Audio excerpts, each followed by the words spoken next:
Hey, my Legion, how y'all doing today? With my buddy John with his new do. And we're here to... And we're here to review the movie Patient 7. Yeah, it's available for free if you have Amazon Prime. It was weird.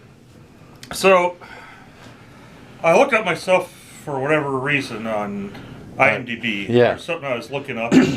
And I'm like, it has a list of movies that I've produced, or in this case, associate produced. I'm like, Patient 7? I don't remember Patient 7. What the heck? And I'm like, I'm trying to remember for all the ones I sponsored. Because, producing, it's like you donate money to Kickstarter, Indiegogo, and you get your name and credits depending on how much you do. Then I'm like, oh, okay, so Patient 7, it's this... what they did was, these people took a bunch of short films and made it into a 2-hour feature film with a wraparound story starring Mike Ironside. The first short story is the one I associated produced. John Heater played Napoleon Dynamite. If you look up here, he's a producer. And if you look down there and see associate producers, you'll see me. John Walkwith's right there, associate producer. That's cool. So, oh, okay. So now I see. It's so that's the first film. And what it is, it's like Mike Ironside's plays a doctor at an asylum that's working on a book. He interviews these different patients and has them tell their story, and those stories are the shorts. Yeah. The second one was actually showed at the Erie Horror Fest about a hitman played by Alfie Allen from Game of Thrones. People remember him, and guys remember seeing him make him cross their legs. His sister's like a world famous singer, Lily Allen. Not my type of music, so I don't really know her. But it's funny because she did a song picking on her brother for being a lazy slob, and now she's way more famous than her from Game of Thrones. But it had only 4.5 on IMDb. I won't let that stop you. Jason and I discussed that the wraparound story they did was unnecessary. Yeah, it's pointless. The acting's all right, and we love Michael Ironsides, but there's no reason to. Yeah. You could pretty much skip it and just watch the short stories. I would give it a higher rating, like a 7 or 8, just for the short stories themselves. So there's another film on Amazon Prime, and that's all they did. It's just a collection of short stories. Yeah. They didn't try to infuse it with a wraparound story to try and connect them all. There's no reason to. I showed Jason Trail for now when I remember what it was called, where they're doing that. It's a bunch of movies that you've probably already seen on YouTube, a bunch of short films. I think a couple played at the Horror Fest.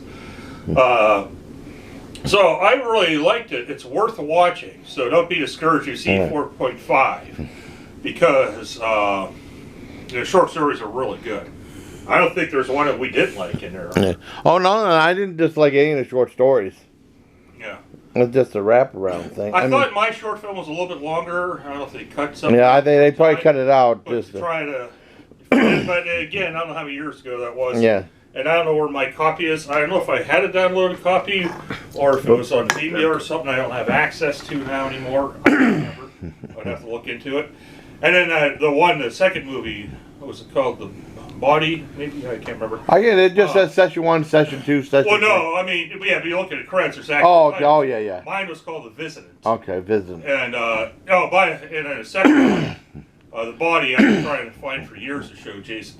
Oh, The Visitant, by the way, it also stars Amy Smart, comedic actress who's now... And Doug Jones. Plays Stargirl's mom in the TV series that's on DC's streaming service and the CW. Really good show. Right now it's one of my favorite superhero shows up there with Umbrella Academy and Legends of Tomorrow.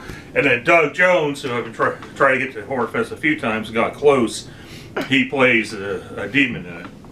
And, I even reached out to the guy that wrote and directed this, Nick Peterson, through Kickstarter, trying to get it shown at the Horror Fest. Oh, and I forgot about this too.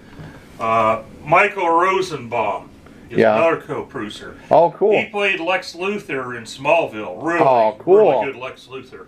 He's one of my favorite Lex Luthors. So yeah, he also produced it. So yeah, it's worth checking out. Like, just ignore the 4.5. Yeah. It's up to you whether you want to watch the wraparound story. I mean, yeah, I think it doesn't really add anything to it. Yeah, well, my biggest problem with the wraparound, I mean, I think what they wanted to do is a cheap way to make movies, get a bunch of short films together, have like a little bit of a tie-in. Well, they probably get the short films not for that much. To get a tie-in. They had with an established actor, Michael Irons, who was great in it. Yeah. But he just played like a doctor, trying to interview these people and to say something, and they said, all right, bring this guy in, and then they show this, and it's real predictable. Yeah. And it's just, some of it barely ties into this thing. That thing at the end, I mean, someone would speak foreign languages, that they didn't even bother explaining why they speak. I don't want to get into it, but I mean, I think the wraparound story hurts it. You know, right? Irons is great.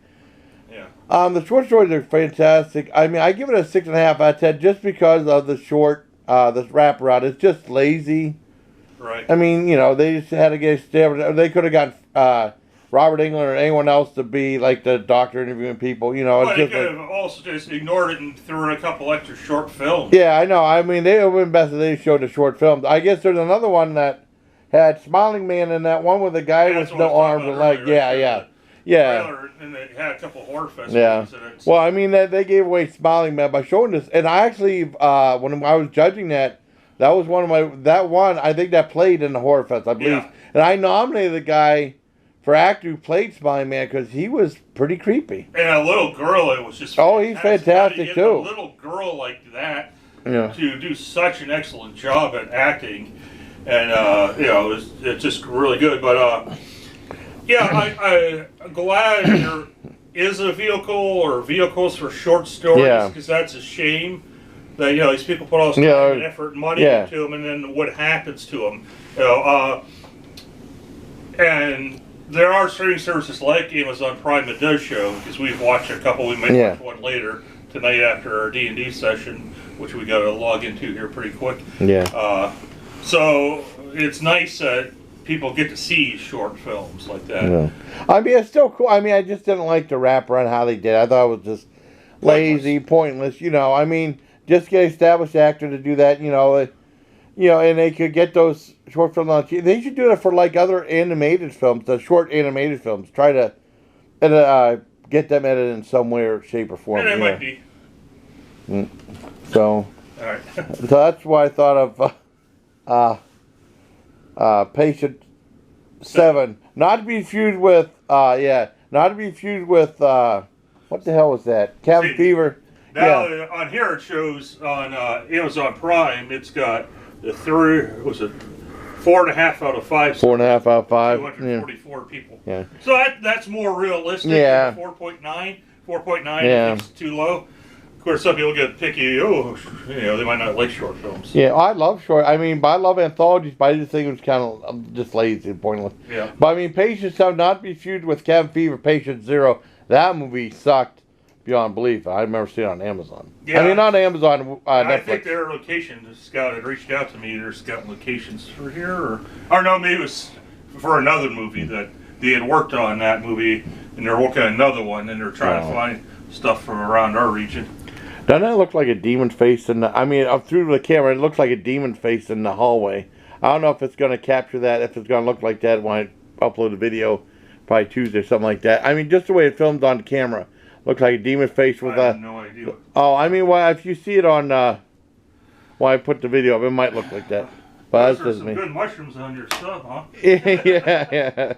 So, all right, well, we got to go because we got to log in. Okay, so that's it for our review of Patient 7. So until next time, everybody, please take care of my Legion. All right.